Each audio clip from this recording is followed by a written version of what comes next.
All right, we are recording and we're on here. I'm excited to introduce our speaker today, Howie Eberts, coming to us from Northern Ohio. I know we've had his counterpart here on many occasions. He is a Notre Dame graduate, as you can see by the building behind him. And he was a compliance officer in the Columbus area in 1988 when he started with OSHA. He worked for the Chicago regional office for about 5 years and returned to Columbus in 2006 as the compliance assistant specialist. And then he moved to Cleveland as area director in January 2011. So he's been there for a while. He oversees the Cleveland office. He has 28 people in that office, including 18 compliance officers and 3 whistleblower investigators. The Cleveland area office is one of 4 offices in Ohio. With Toledo, Columbus, and Cincinnati, it covers 12 counties in the northeast corner of the state. So with that being said, Howie, thanks for coming, and we look forward to hearing what you have to say. Hey, thanks, Christy. Thanks, Tom. Appreciate everyone having me on today. I thought I'd bring a different perspective here from the Northern Territories. Hopefully I'll show you a couple things about what OSHA is doing lately, some of the things we're finding out there, and at a minimum, maybe you can take a few things back to your workplace that might help you prevent somebody from getting seriously injured or worse yet, dying on the job. So as we go through the presentation, there's not many people on. You can either do a chat, Christy, maybe you guys can monitor it and let me know if you got any questions as we go through. So I'd like to start my presentations by having you ask yourself an important question. Why work safely? Why are you going to follow the safety and health rules and regulations you have in place for your workers? Why are you going to wear a seatbelt when you get in your car? Why are you going to put that cell phone down and not do that text and respond to it while you're driving? Just little things that make you safe. Have a reason for that. And I strongly advise you to make safety personal. I'll cover a lot of statistics today, but each one of those statistics is a person with a name and a background. And I'll tell you why I work safely. I give you a little family update. So Eberts family, if you don't know me, I have a highly estrogen-dominated household. I have 5 daughters, wife. I have 2 female dogs, 2 female cats, and a lizard that is probably female. I've never checked for sure, so don't really know how to do that. But that's my family here. These are my daughters. Kristen's my oldest and wisest. If you listen to kids, they will teach you things you didn't think you knew. You will learn from them, in other words. Now, Kristen, as my oldest, I always thought that you could go to college and get a degree in 4 years. She taught me you can do it in 6 and accumulate substantial student loans along the way. So you can actually extend your college lessons, but she is out of the house with the job. I'll get back to her later. Lauren's my second command. We moved from Illinois in 2006 back to Ohio, and she decided to go and pay full out-of-state tuition at Northern Illinois University instead of staying in school. So, but she got her degree in 4 years and went on to graduate school, helped coach college soccer in the University of Wyoming, which was pretty cool. And now is working full-time and is up near Cleveland area right now. Madison just turned 16. She's my third. She is taking driver safety courses. I heard Christy talking about it earlier when we got on. But she's hopefully getting her driver's license soon, has a job. Then Alexa and Olivia are my twins. Olivia's my first cheerleading in high school, so I'm learning that whole thing. But it does get me to football games. And I do have, they're in band as well. And Lexi did cross country. That's Alexa. So those are my 5 daughters. Also, my wife, Lisa, puts up with me. And our latest addition, the first boy in the Eberts family, in my direct Eberts family, that's added some testosterone. That's little Finn. He is my first grandchild. He was born during COVID. So a good thing about COVID was that Finn came into our life. He just celebrated his first birthday in June. And my wife has a new person she is madly in love with, and it is not me. It is Finn. And we've already bought way too much stuff for him for Christmas. He's not even going to remember it. But hey, The important thing is each of you have family, friends, you have hobbies, you have stuff. Hopefully probably people aren't going to the session today because they're out deer hunting, which I should be out there. But anyhow, work is a means to an end. It's not your end all be all. So make safety personal is my point. And now you know the Eberts family. I also wanted to say, I'm calling this the green grass is always greener tour. Normally you have Ken Montgomery. He's area director in Cincinnati. So we're doing a switch over this year. So Ken's going to do a lot of the safety councils up in my area, and I'm going to do some down in Cincinnati area. So Ken is great, but I thought I'd do some similarities and differences between Ken and I, just to highlight. This is his family. He's got his wife and his daughters, and he's got a couple grandkids too, so he's very proud of them. But some of our differences: Ken can bench press a heavy human, I probably a little dog, so he's a lot stronger than me. I have no dark hair left. Ken has no hair left, so that's a couple differences between us. We both have daughters. We both need man caves. I am faster than Ken running, but I would probably lose significantly if Ken ever caught me, because he would pin me and it's all over. But the important thing is Ken and I work closely together. We both care about safety and health, and we both want companies in Ohio to be safe and successful. A successful company is a safe company. So you get Howie for today. So I'll talk a little bit about OSHA. We have an ongoing mission. We were signed into law in 1970 by President Richard Nixon. Back then, 38 workers a day were dying on the job. That was in 1970. Now it's down to around 14 workers every day dying on the job. It's still too many. So every day, 14 workers, 15 workers are going to go to work and not come home safely. So safety and health is important. The injuries and illnesses are down, but we still have almost 3 people being hurt per every 100 workers every day on the job. And that's something we don't want.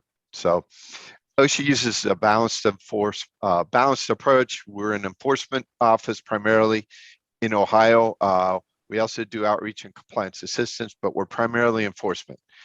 Our Secretary of Labor, our big boss, is Marty Walsh. He is the head of the Secretary.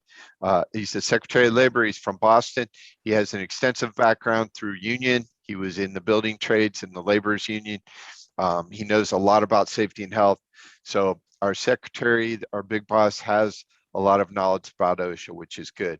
Our assistant secretary is Jim Frederick. He came out of the Steelworkers Union in Pittsburgh. I worked with him on several cases, unfortunate accidents that happened for steelworking facilities, but he has an extensive knowledge of OSHA. He has been the leader on dealing with a lot of the COVID issues that I'll talk about later in this presentation, but he's a good person to have. And we finally got an assistant secretary confirmed, Doug Parker. He came from Cal OSHA program in state of California. So he ran that program out there. Also has a lot of safety and health experience and just started 2 weeks ago. So we're happy to have him on board and to have a leader. The previous 4 years, we did not have an assistant secretary for OSHA. So we've got a boss, and you probably read in the newspaper, we're becoming more relevant.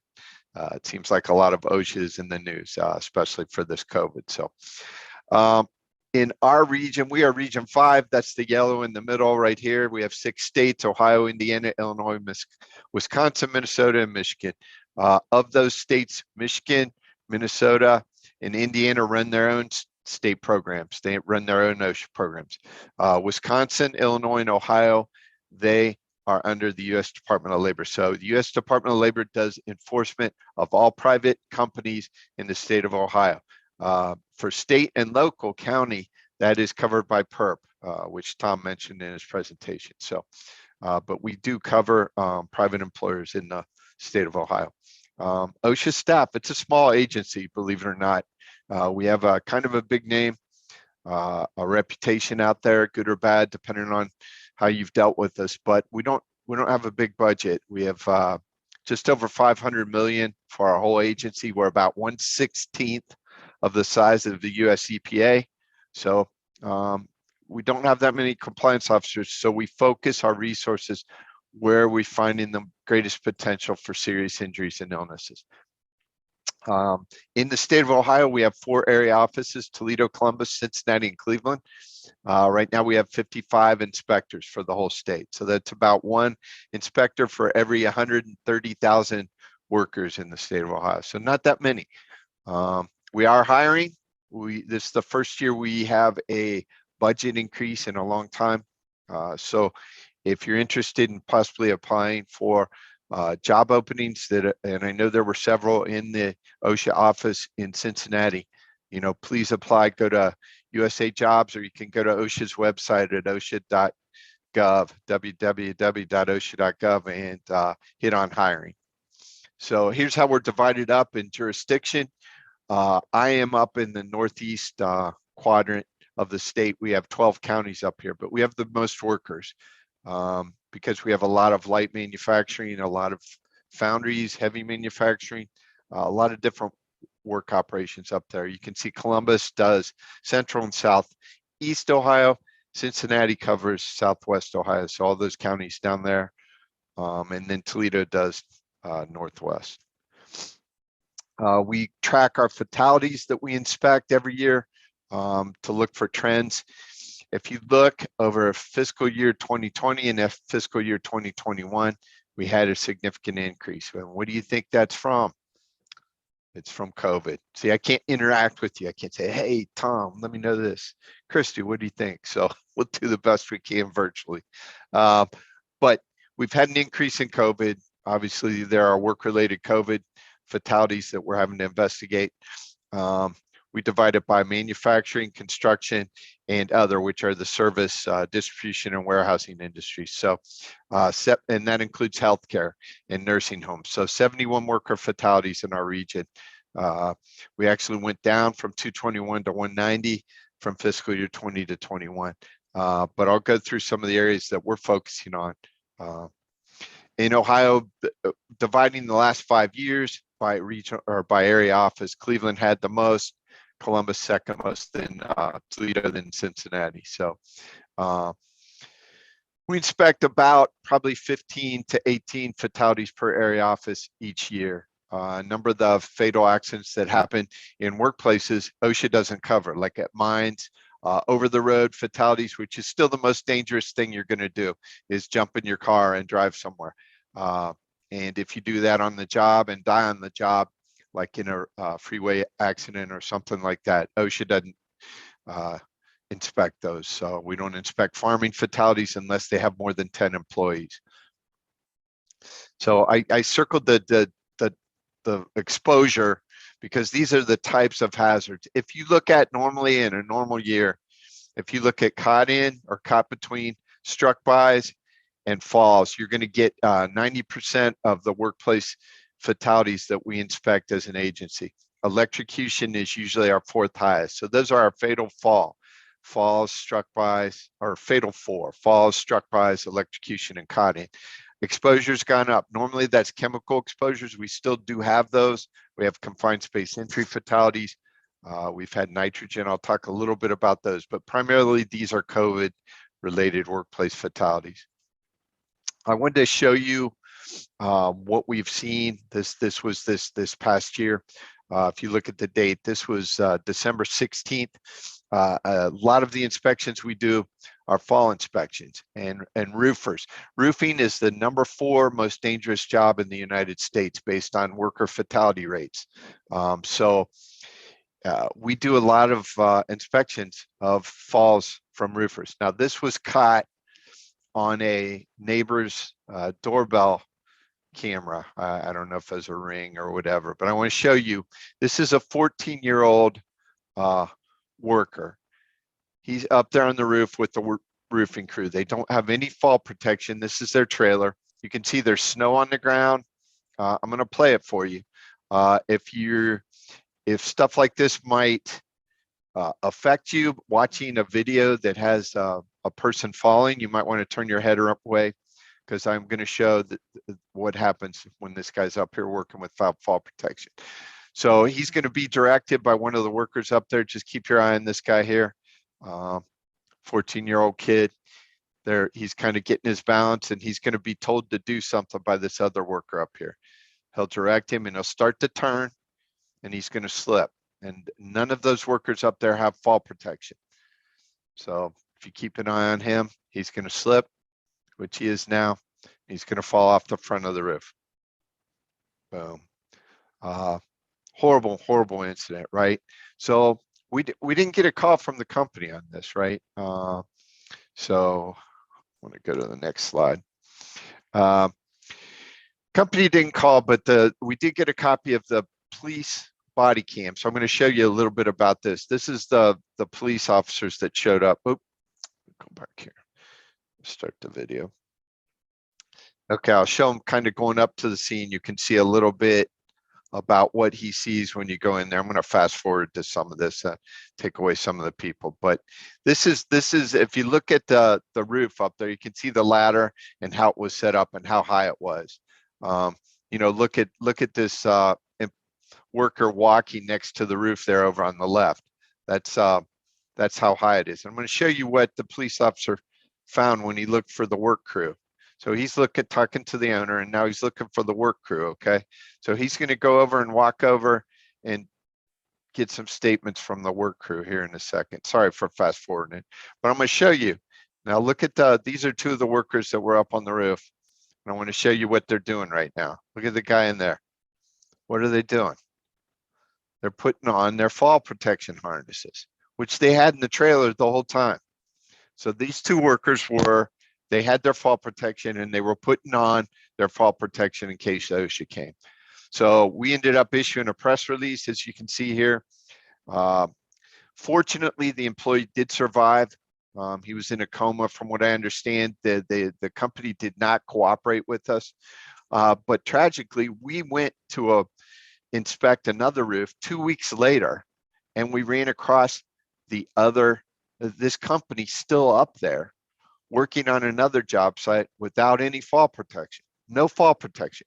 We're like, okay, who are you? He didn't want to talk to us. And then we ran his license plates and found out that it was Double M Roofing, same guy. So our compliance officer said, are you the one that had the worker fell off the roof here a couple weeks ago? And he goes, yeah, but I don't want to talk to you. So we ended up doing a press release and citations of over 70,000 to this company. But the worst thing is they had the fall protection equipment. They knew how to use it. They just chose not to use it. So it's important that you use the equipment that you have in place. You can save a life out there, especially on falls at height. You can see the Ohio fatalities that we've investigated. Construction, construction's blue in this quadrant. Manufacturing is red. And then we had the other. That's the mainly service industries. Like I said, the healthcare facilities. Normally that's about a third of the fatalities, but it's high because of the COVID again. So I'll show you the size of the companies and the fatalities over the last 5 years. If you look at the left two, very high disproportionate number in smaller companies. 1 to 25 companies, 108 fatalities. 26 to 100 employees, 55. So the vast majority of the fatalities we inspected were smaller companies. And why do you think that is? What's something that you would find in smaller companies or not find that you might find in larger companies? So not hearing anything from the audience, I'm going to tell you the answer. They don't normally have a full-time safety and health professional on their staff. And maybe they're not looking at safety and health as much as they can.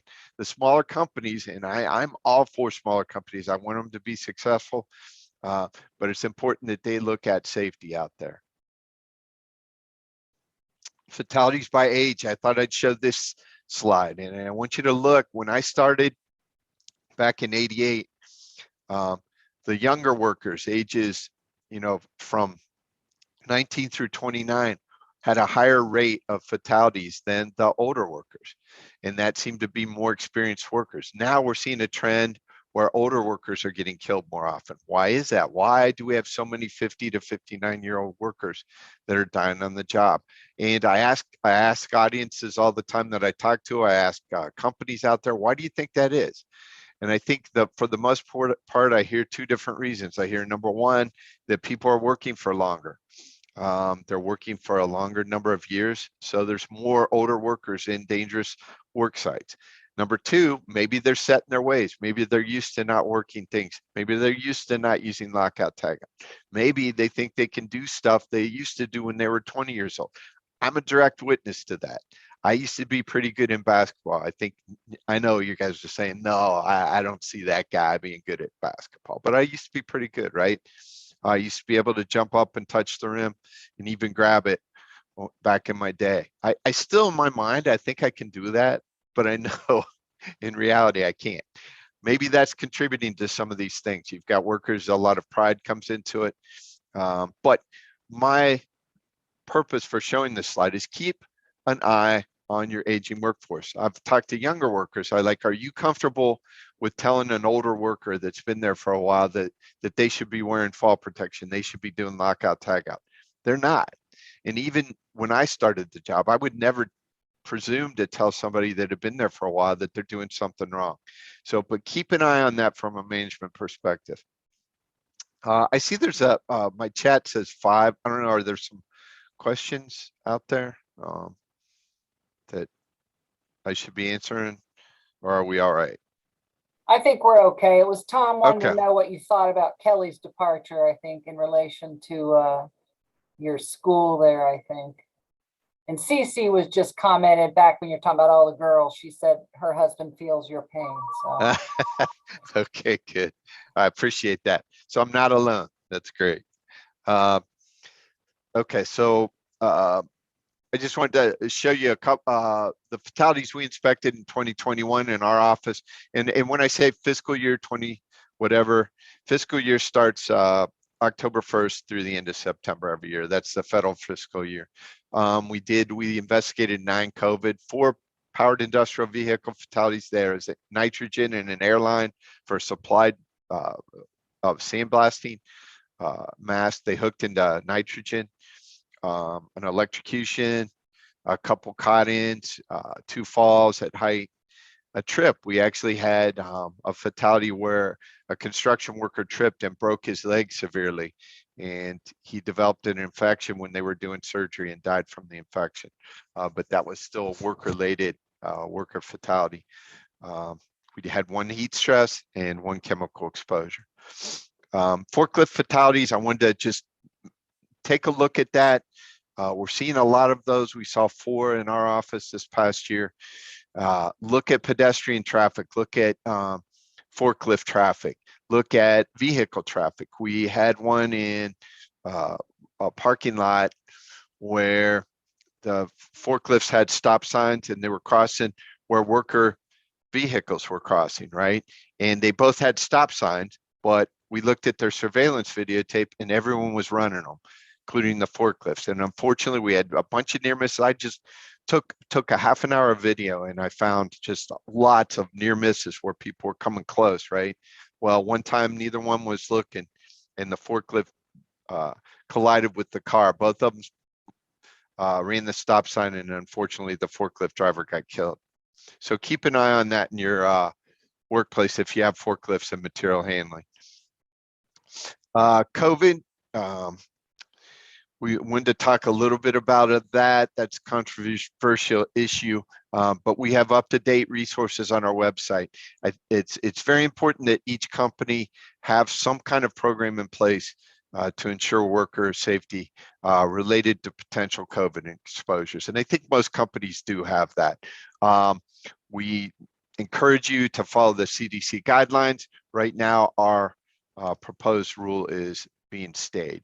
We did issue an emergency temporary standard that expires on December 10th.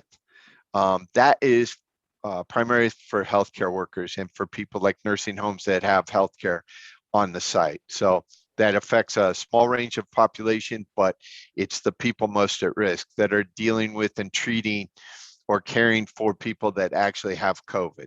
So hey, Howie, that's our, yes. We did have a question in relation is what is an example of a COVID fatality in the workforce? Okay, so that's a really good question.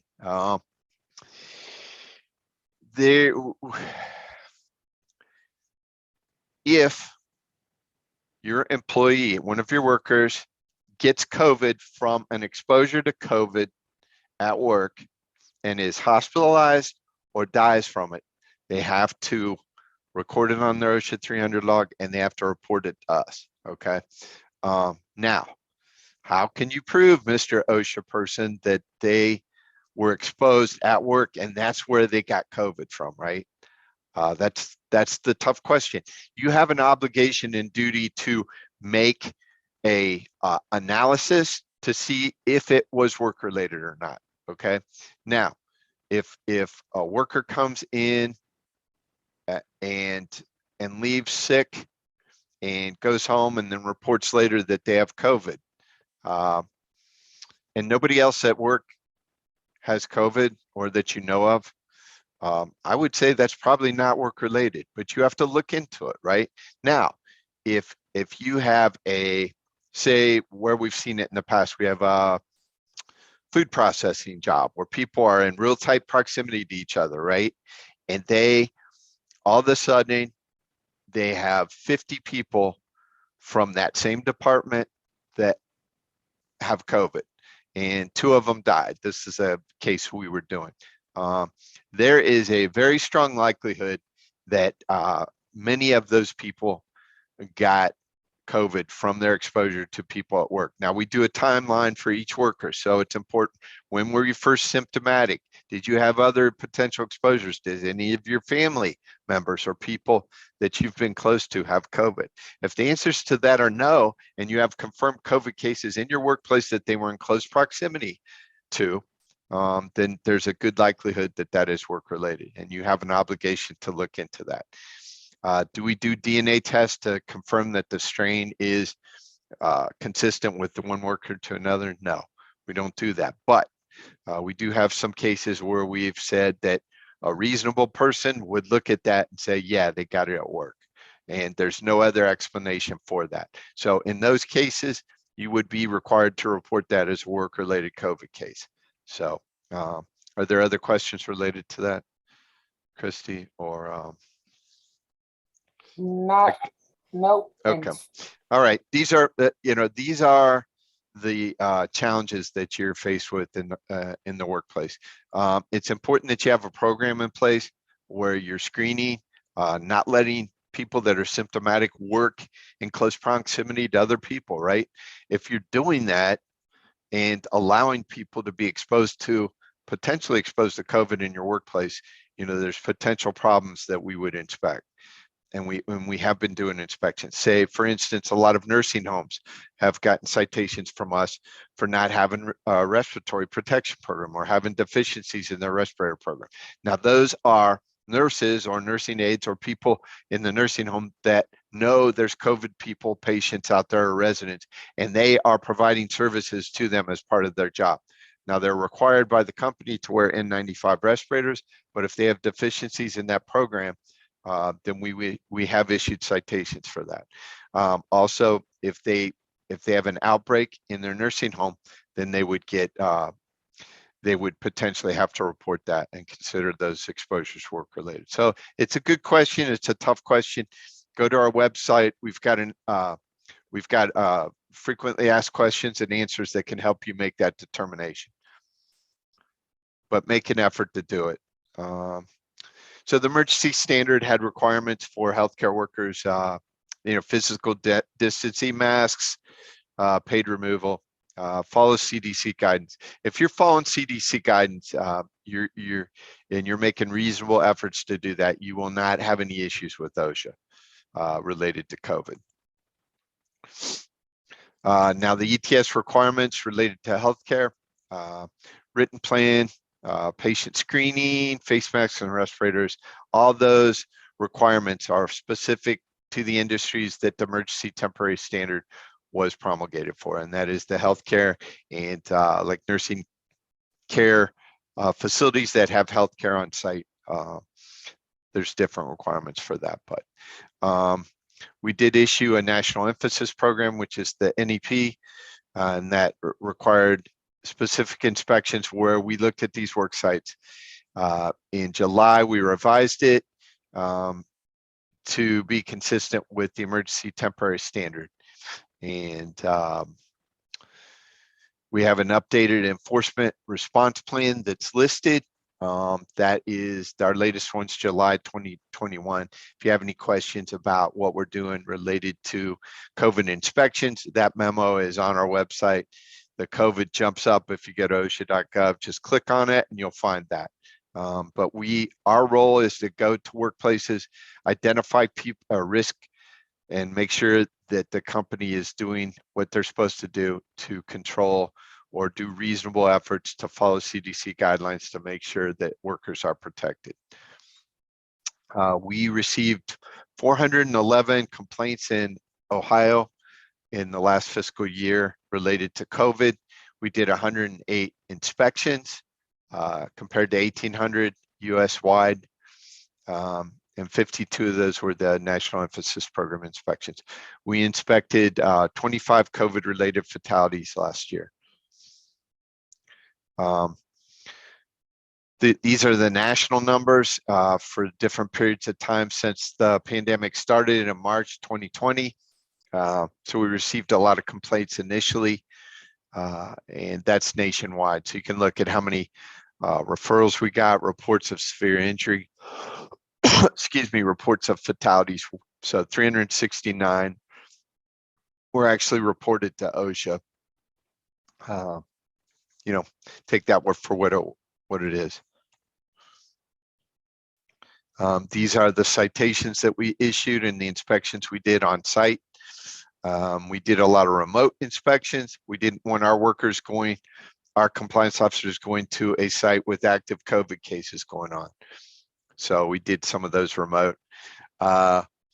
We issued 917 citations nationwide with penalties of over 6 million. So, you know, not a lot of citations, okay? If you think about it, 917, but those were all related to COVID inspections that we conducted.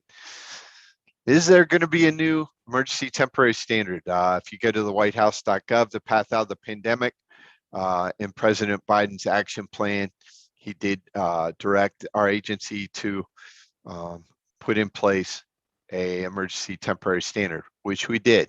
Now, you know, if you followed the news, that it has been appealed to the Fifth Circuit, but actually they had a lottery for the U.S. Court of Appeals, and they are looking at that. I don't think they're going to hear any arguments until after December, maybe.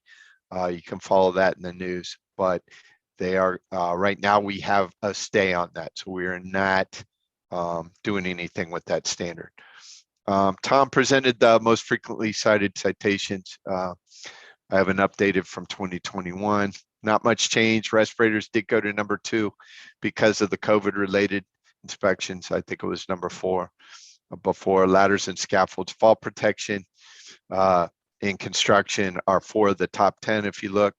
Chemical hazard communication, machine guarding, powered industrial vehicles, and lockout tagout. So you can run that for your specific business on our website, which is a really good way to help you do inspections. Your average, the maximum citation penalties you can get right now are just over 13,000. They'll probably go up in February based on a review of, I think they look at an economic indicator. I don't know the specific one, but it'll like count for inflation, et cetera. So when you see in the news articles that the violations of the emergency temporary standard for vaccines could go around 14,000 per violation, that's what they're referring to. So the maximum penalty would be that. So if you do willful or repeated violations, so you continue to violate our standards and know that you're doing that, it can go up to 136,000 per violation. And failure to abate citations are when you don't correct violations in the time frame that we cited.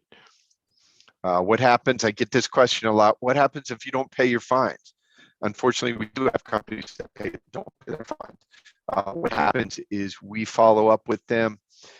We give them a 30-day past due warning, and we try to contact them and say, hey, we haven't received a payment. If you don't contact OSHA within that 30-day time frame, our ability to help you becomes limited because I can help you, Ken can help you if you let them know that you're having trouble paying your penalty. Let us know, right? We'll extend the deadline. We can work out a payment plan for you. But if you don't let us know, we refer it to what's called our we call it DCAP, but it's our debt collection third-party administrators, which eventually gets referred to the Treasury Department. So they can't put a lien on your tax returns. At that point, it's out of OSHA's control, and it's hard to do anything on our level to help you out as a company. So it does go into debt collection, and they do put that on there. Does OSHA do any criminal citations or referrals? And we do. And the main thing that we see criminal referrals are if you get a willful citation directly related to a workplace fatality. We've had some in the past from electrocutions or from trench related fatalities where the company knows they're supposed to have trenching protection. The trench caves in anyhow. They order the person into the trench. The employee gets killed. We do criminal sanctions. But it has to be beyond a reasonable doubt. We also do criminal referrals for other things like obstruction of justice. A case we had a fatality in 2012 where these racks fell on and killed this employee and severely burnt another employee. They were transporting aluminum bars with this rack system that was having a lot of issues. A couple people from the company complained to managers like up to a week before saying somebody's going to get seriously injured or killed if you don't fix this racking system. We got a hold of those emails, right? A couple weeks later, we got emails from those same employees saying, I didn't really mean that. What I meant was this. I'm recanting my email, right? We're like, oh, okay. Well, guess what? Our inspector general went into the facility. They seized all the computers, went back, did a forensic analysis, and found out that this company was trying to obstruct justice, which is a felony. So the company actually got a felony conviction, as did two of the managers for obstruction of justice. So be honest, communicate with your attorney if you run into a situation like this, and please don't lie. OSHA has a reporting requirement, which I touched on before. If an employee is killed on the job, you have to report that within 8 hours. You can do it online. You can call our 1-800 number, 1-800-321-OSHA, which I have on this, or you can call and leave a message in our office. You also have an obligation to report work-related hospitalizations, amputations, which can be a partial or fingertip amputation, and loss of an eye. Now, loss of an eye is an actual enucleation, they call it, where the eye is injured and actually pulled out of the socket, which is pretty nasty. And we do get a few of those every year, which is horrible. But so if you get chemical splash in your eye and you lose your vision in that, you don't have to report that unless they're hospitalized for treatment. Now, if you're hospitalized inpatient treatment, you have to report it within 24 hours. Okay. That's our 321 OSHA number. You can also go to OSHA.gov, report, and there's a way you can report it online. So there is an obligation. If you don't report it and we find out about it through the media, through a paramedic, through an attorney of the person that got hurt, company will receive a citation, and normally those run around $6,000. So there is a requirement to submit electronic summary, the 300A, if you have 20 or more employees. So you have to submit that online, and that's coming up. So keep an eye on our website and make an effort to do that. If you're having trouble with the form, sometimes they have problems with it. Just keep a record, take a screenshot that you made the attempt. And then we wouldn't cite you for not reporting it if you made every effort to do that. It's important that you be aware of workers have a right to report unsafe conditions to you. We do have a whistleblower division in our in OSHA that will follow up and investigate these claims. So if you fire someone change their job, give them a lower salary, anything related to them filing a complaint with OSHA or, being interviewed or assisting in an OSHA inspection, or requesting training or PPE. You could be on,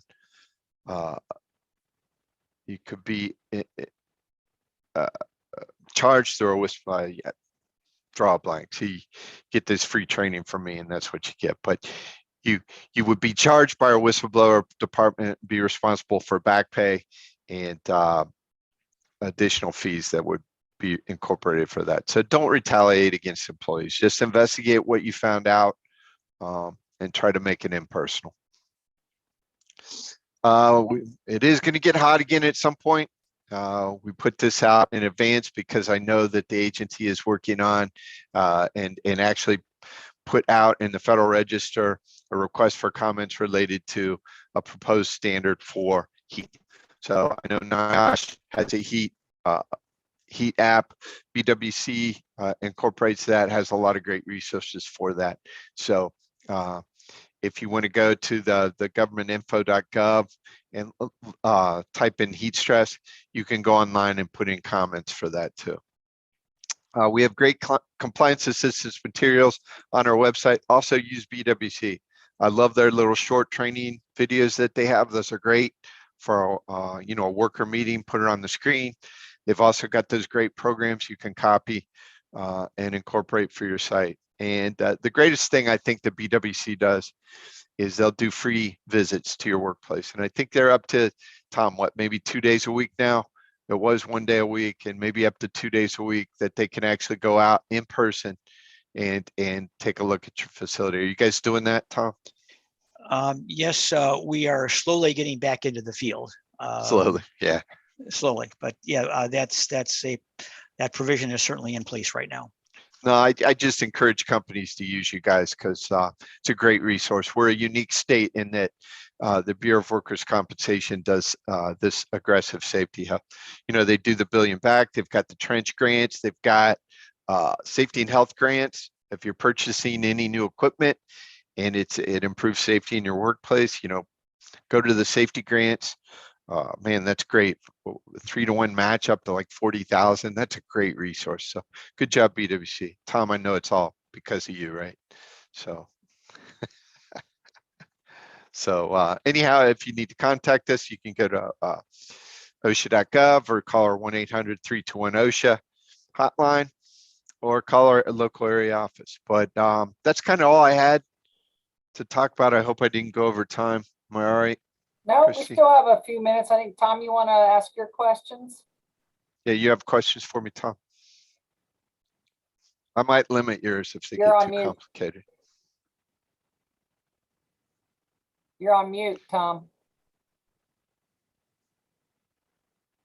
Yeah, I put the questions into the chat, but I didn't know. Do you want me to read them from the chat, or do you want to read the Hold chat on, yourself? I'll look. I'll pull up the chat. Okay. At the end. Okay, so Tom Bloom to everyone. Okay, right. Regarding combustible dust inspections, do we issue citations for not performing the dust hazard analysis? We issue citations for combustible dust mostly under our housekeeping and under 5A1 for exposing employees to the potential for combustible dust. Now, we cite them for workers being exposed, but as part of abatement, we require a dust hazard analysis. So it's part of employers have to have a program in place to address the hazards of combustible dust. That includes chemical hazard communication training, housekeeping to keep the dust levels low per the NFPA guidelines, and then doing a dust hazard analysis and how they control it.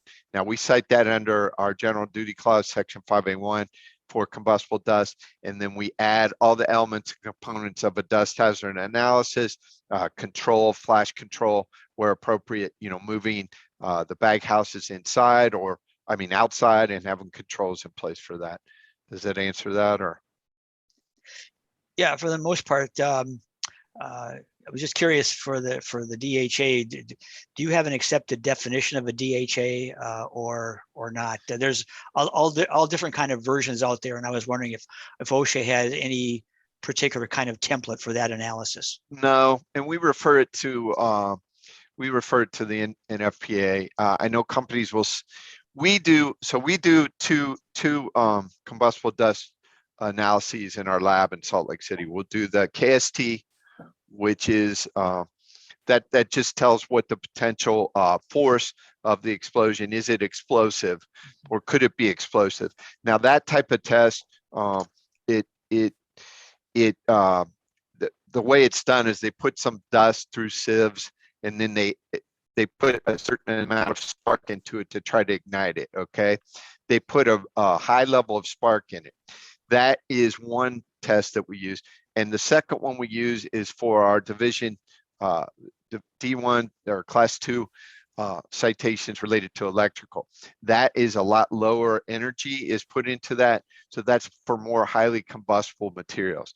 So if we cite the electrical being insufficient, we normally will have to do that type of analysis. So I don't know all the specifics related to that. I couldn't go through and give you the details of it, but you want to take the dust that's, if you have accumulations of dust, that's a problem anyhow. But you want to take that dust from where it accumulates in the condition it is, and normally they need it a lot, and send it out. These companies will charge you a lot of money to do these tests, by the way. So do you guys do combustible dust tests through BWC? No, we don't do the analytical part of the dust, but we do combustible dust consults. We try to avoid the use of the term DHA for liability reasons, but we do provide advice to companies on combustible dust issues. We emphasize some of the things you pointed out here, which are housekeeping and the need to know whether your dust is in fact combustible. Right. So we usually start with that. Yeah. Now, if a company is relying on statistical data and tests from another or generalized sources that say sawdust, right? Okay, so wood dust is highly combustible. Okay, so now if a company is doing that and they say, I don't need to test it, it's very combustible, right? But I have to put in place the procedures. So we wouldn't cite them for not doing the analysis. We would cite them for not implementing controls to protect workers from a combustible dust event. So I see your question for the COVID ETS. Why did OSHA limit the standard to employers with greater than 100 employees? I don't have an answer for that. Do you recommend that employers who incur citations from an inspection seek an informal conference? Yes. Please, you have the compliance officer will tell you you've got 15 working days when you receive a citation. So 3 weeks. Call as soon as possible and schedule a meeting with Ken. Ken will be your contact down here. I would be up there. That gives you a chance to discuss the citations. He can propose a settlement with you. A lot of times we'll say, hey, if you agree to use BWC, we'll take a certain percentage off the penalty. We also, if there's factual dispute, right? If the compliance officer didn't see everything, or you didn't get them that, or you found some information later, it's important to let us know what you have. So we have all the evidence in front of us.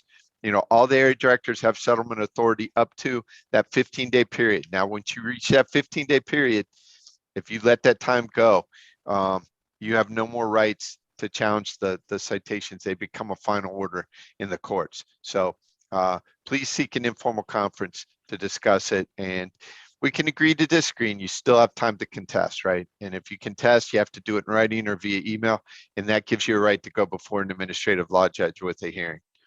So what else you have? Does OSHA, for employers who through ignorance are not aware of the need to report certain types of amputations, does OSHA offer any forgiveness? That depends on the situation, Tom. Come in for an informal conference. If you legitimately didn't know or understand the requirements for reporting, I'll work with you on that. I'm sure Ken would as well. We have there. Go ahead, Howie. Go ahead. No. Yeah, we run into this situation not infrequently where especially small companies are not aware of the need to report to OSHA within 24 hours for fingertip amputations. I think they're looking at amputations as something much more substantial, but for the fingertip events, those are still reportable events. And we run into a lot of cases where that is not done. And we like to tell these policy holders that you still need to report, but also it may be to your interest, it may be to your benefit to ask for forgiveness than for permission. Yeah. Well, and make reasonable efforts. And if you didn't know about it, tell us. Hey, I didn't know about it. Sometimes they'll call an attorney later and they'll say, hey, and they'll tell you, hey, you got to report this. It's late. We know it. You'll probably get a citation, but tell us about it and we'll work it out. So, and you did have a question about Kelly's departure. Yeah, that did. Brian Kelly, we stole him from Cincinnati a while back. He's done a good job. I think we plan on stealing Cincinnati's current coach. No, not letting him go. No, don't do that. I've heard his name mentioned in the conversations, but who knows? It's been a crazy year, and a lot of things happened. But wish Brian Kelly well, and we'll see what Notre Dame gets there. Had a decent year, not as good as Cincinnati. Cincinnati came in and spanked us pretty good. But all right, Christy, I'm never talking to your council again. Hey, I got 2 at UC. I feel vested in. No, that's good. All right. Any other questions from anybody out there? I know I've taken you just over the hour, but I appreciate you letting me come down and speak in front of your safety council. Ken's a great guy, and love working with him, and he does a great job for your area. So keep safe, and I hope all of you and your families have a happy and safe holidays. Take care. Thank you, Howie and Tom. Just want to let everybody know we'll draw the $25 gift card from Amazon after we hang up. Let you know. Our next meeting will be the 4th Wednesday of January, and this is an interesting topic, Howie, and I don't know if you've ever seen anything like it. Keeping work safe from smartphone distractions. And this guy has done a lot of research. So I'm kind of interested to hear what he has to say, because as far as prevention goes. But anyhow, everyone have a safe and. I'm sorry, I didn't hear what you were saying. I was texting. Yeah. But, everyone have a healthy, safe, and happy holiday season. And I always like saying this, see you next year. All right. See you guys. Thanks. Okay. Bye. Thanks, Holly.